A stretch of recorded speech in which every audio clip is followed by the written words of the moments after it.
નમો નમઃ મિત્રો. વાત કરીએ પુરુષોત્તમ માસના કૃષ્ણ પક્ષની તૃતીયા એટલે કે ત્રીજના આ વ્રત વિશે, દાન વિશે અને કયું પૂજન અર્ચન કરવું, શું આજે પ્રયોગ કરવો કે જેના દ્વારા આપણને આ કૃષ્ણ પક્ષની આ તૃતીયા તિથિનું પુણ્ય ફળ અને શ્રેય પ્રાપ્ત થાય. તો મિત્રો વાત કરીએ ત્રીજનું જે વ્રત છે, કૃષ્ણ પક્ષની ત્રીજ, જેમાં બિલ્વ વ્રતનો મહિમા બતાવવામાં આવેલો છે. અને આપણે ત્યાં બિલી એટલે કે ભગવાન શિવને જે પત્ર ખૂબ જ અત્યંત પ્રિય છે એ જે બિલ્વ પત્ર છે.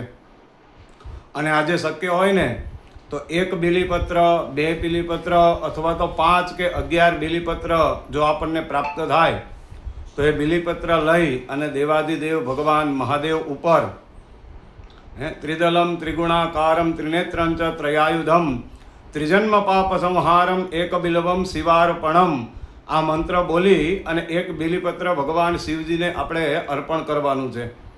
જેનાથી એવું કહેવાય છે કે અઘોર પાપ સંહારમ એક બિલ્વમ શિવાર્પણમ. એવા કોઈ અઘોર પાપો થયા હોય તો એમાંથી મુક્તિ મેળવવા માટેનું વ્રત એ આજે બિલ્વ વ્રત બતાવવામાં આવ્યું છે.